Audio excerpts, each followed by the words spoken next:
Assalamualaikum warahmatullahi wabarakatuh. Selamat pagi anak-anak kelas 5. Bagaimana kabar hari ini? Semoga semuanya dalam keadaan sehat ya. Hari ini kita akan melanjutkan pembelajaran masih di tema 1, subtema 1, pembelajaran yang keempat. Nah, yang pertama ada muatan IPS. Kita akan belajar tentang kondisi geografis Indonesia.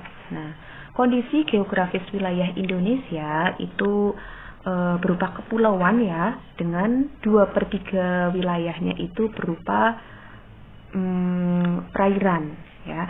2/3 wilayah Indonesia itu berupa perairan.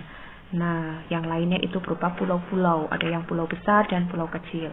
Nah, sekarang kita akan membahas beberapa pulau. Kalian simak dan perhatikan ya. Yang pertama ada Pulau Sumatera. Ini dilihat gambarnya. Pulau Sumatera memiliki luas sebesar 473.481 km persegi. Itu luas Pulau Sumatera. Kemudian batas wilayahnya sebelah utara itu ada Teluk Benggala, Malaysia, dan Thailand. Sebelah timur ada Selat Malaka dan Pulau Kalimantan. Sebelah barat ada Samudra Hindia, dan sebelah selatan ada Selat Sunda dan Pulau Jawa. Kemudian untuk pantai dan laut. Nah, di Pulau Sumatera itu ada pantai, sejumlah pantai banyak ya. Ada Pantai Iboi, Pantai Aceh, Pantai Sorake, dan sebagainya. Pantai Pasir Putih juga ada. Lalu untuk laut di Pulau Sumatera itu ada Laut Indonesia, Laut Bangka, dan Selat Malaka. Terus gunung, di sini juga ada gunung berapi yang masih aktif seperti Gunung Marapi ya, bukan Merapi tapi Marapi, Gunung Talang, dan juga Gunung Sinabung yang kemarin sempat meletus ya. Itu untuk Pulau Sumatera. Sekarang ke sebelahnya ada Pulau Jawa. Pulau Jawa ini merupakan wilayah terluas kelima di Indonesia dan merupakan pulau terbesar ke-13 di dunia. Nah, luasnya adalah 126.700 km persegi. Itu luasnya. Batas-batas wilayahnya sebelah utara ada Pulau Kalimantan dan Laut Jawa, sebelah timur ada Selat Bali dan Pulau Bali, sebelah barat ada Selat Sunda, sebelah selatan ada Samudra Hindia. Kemudian keadaan alam pantai di Pulau Jawa ini cukup banyak ya. Ada Pantai Pangandaran, ada Pantai Carita, Pantai Anyer, dan sebagainya ya. Ini pantai di wilayah Jawa. Lalu lautnya ada Laut Jawa, ada Samudra Indonesia, ada Selat Sunda ya. Itu laut yang ada di Pulau Jawa. Lalu gunung, nah di sini juga cukup banyak ya gunung di Pulau Jawa. Ada Gunung Papandayan di Jawa Barat, Gunung Sindoro Sumbing, lalu ada Gunung Lawu, Gunung Merapi, dan sebagainya. Terus ini Pulau Jawa. Berikutnya, nah ini adalah Pulau Kalimantan. Nah, Pulau Kalimantan itu merupakan pulau terluas kedua di Indonesia ya. Pulau Kalimantan itu merupakan pulau terluas kedua di Indonesia dan merupakan pulau yang cukup luas ya. Dengan luasnya itu adalah 785.753 km persegi.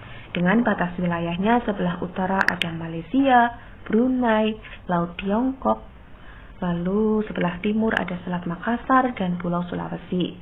Sebelah barat ada Laut Natuna dan Pulau Sumatera, sebelah selatan ada Laut Jawa dan Pulau Jawa. Untuk keadaan alam di Pulau Kalimantan ini ada Pantai Amal Tarakan, Pantai Mangkupadi, Pantai Sute, Pantai Batu Lamampu, dan sebagainya. Lalu untuk laut di Kalimantan ada Selat Makassar dan Laut Cina Selatan.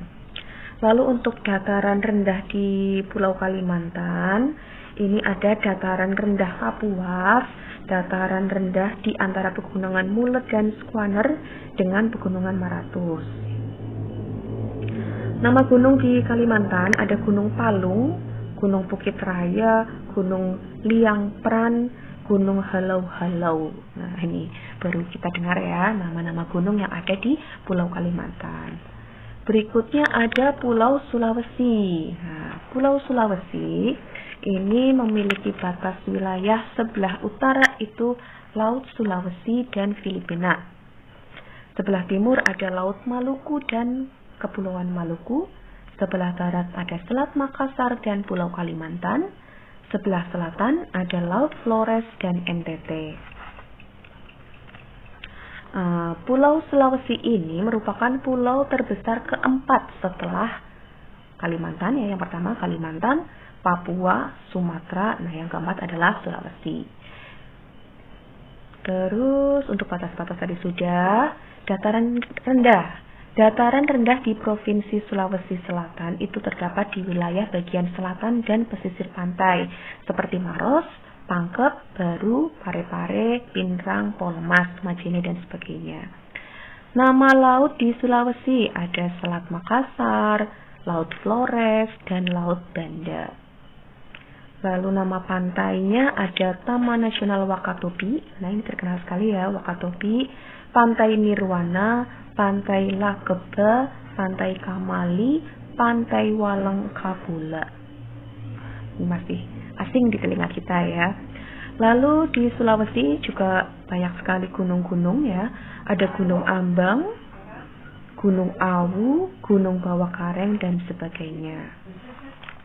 Itu keadaan alam di Pulau Sulawesi. Berikutnya ada Bali dan Nusa Tenggara. Nah, Bali dan Nusa Tenggara batas wilayahnya sebelah utara ada Laut Bali, Laut Flores, Pulau Sulawesi. Sebelah timur, Timur. Sebelah barat ada Pulau Jawa dan Selat Bali. Sebelah selatan ada Samudra Hindia. Nah, untuk keadaan alam di Pulau Bali dan Nusa Tenggara itu ada Sungai Petanu, Danau Batur, dan Gunung Rinjani. Berikutnya ada Pulau Papua. Nah, ini ada Pulau Papua. Pulau Papua ini adalah pulau yang terbesar kedua di dunia ya. Pulau terbesar kedua di dunia setelah Pulau Greenland dari Denmark. Batas-batas wilayahnya, sebelah utara ada Samudra Pasifik, sebelah timur ada negara Papua Nugini, sebelah barat ada Kepulauan Maluku, sebelah selatan ada Laut Arafuru dan juga Australia. Itu batas wilayah Pulau Papua. Oh ya, luasnya belum tadi ya. Luasnya adalah 890.000 km persegi. Dengan keadaan alam, ada pantai, laut, dataran rendah, gunung, dan sebagainya. Nama pantai di Papua, ini ada Pantai Teluk Triton di Kaimana, Pantai Pulau Venue, Pantai Yenbeba, Pantai Bakaro, dan sebagainya. Lalu nama laut di Papua ada Laut Arafuru, Samudra Pasifik Selatan, dan Teluk Cendrawasih. Dataran rendah yang ada di Pulau Papua yaitu dataran rendah pesisir bagian selatan Papua, dataran rendah pesisir Arafuru, dataran rendah pesisir Transfly, dan sebagainya. Lalu nama gunung di Papua ada Gunung Puncak Jaya, ini yang tertinggi ya di Indonesia. Gunung Puncak Jaya, Gunung Puncak Trikora, dan sebagainya. Itu keadaan wilayah di Pulau Papua. Nah, berikutnya ada muatan PPKN KD 3.1 dan 4.1. Ada tentang sikap gotong royong sesuai nilai Pancasila. Nah, kerjasama adalah suatu bentuk budaya bangsa Indonesia yang sering disebut dengan gotong royong ya, atau suatu kegiatan yang dilakukan bersama-sama untuk mencapai tujuan yang sama.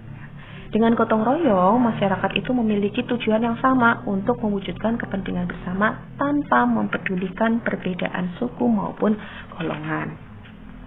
Nah, gotong royong ini sesuai dengan Pancasila, sila yang keberapa ya? Ya, sila yang ketiga ya. Di sini banyak sekali manfaat dari gotong royong ya. Yang pertama, meringankan beban pekerjaan, menumbuhkan sikap sukarela, lalu menumbuhkan sikap kebersamaan, menjalin dan membina hubungan sosial yang baik dan harmonis dengan antar warga dan masyarakat, meningkatkan rasa persatuan. Nah, terus nilai positif yang ada dalam gotong royong antara lain ada kebersamaan, persatuan, rela berkorban, tolong menolong, dan sosialisasi. Itu nilai positif yang ada dalam gotong royong. Ada kebersamaan tadi ya, kebersamaan, persatuan, rela berkorban, tolong menolong, dan sosialisasi. Berikutnya ada muatan bahasa Indonesia KD 3.1 dan 4.1, yaitu tentang menentukan ide pokok suatu teks. Nah, ini kemarin sudah ya. Hal yang perlu dilakukan untuk menemukan ide pokok, yaitu yang pertama, kalian harus membaca teks secara keseluruhan, dibaca dulu semuanya. Yang kedua, mencari kalimat utama teks tersebut, ya, dicari kalimat utamanya. Lalu yang ketiga, menemukan informasi dalam kalimat utama. Informasi yang kita dapat dari kalimat utama itu apa? Nah, itu cara untuk menemukan atau menentukan ide pokok suatu teks. Nah, sampai di sini inti pembelajaran pada pembelajaran yang keempat. Nah, untuk tugas hari ini, ya, Bu Guru beri tugas kalian untuk mengerjakan buku tematik Ayo Mengamati halaman 32 sampai 34 ya.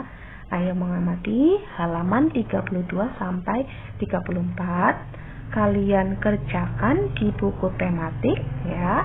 Tadi Bu Guru sudah menjelaskan semuanya, kalian tinggal menyimak dan mencatatnya. Ya. Jelas? Itu untuk tugas hari ini. Kalau sudah selesai, kalian bisa kirim ke WA, japri saja ke Bu Guru, atau lewat Facebook juga boleh. Terima kasih atas perhatiannya. Bu Guru akhiri. Assalamualaikum warahmatullahi wabarakatuh.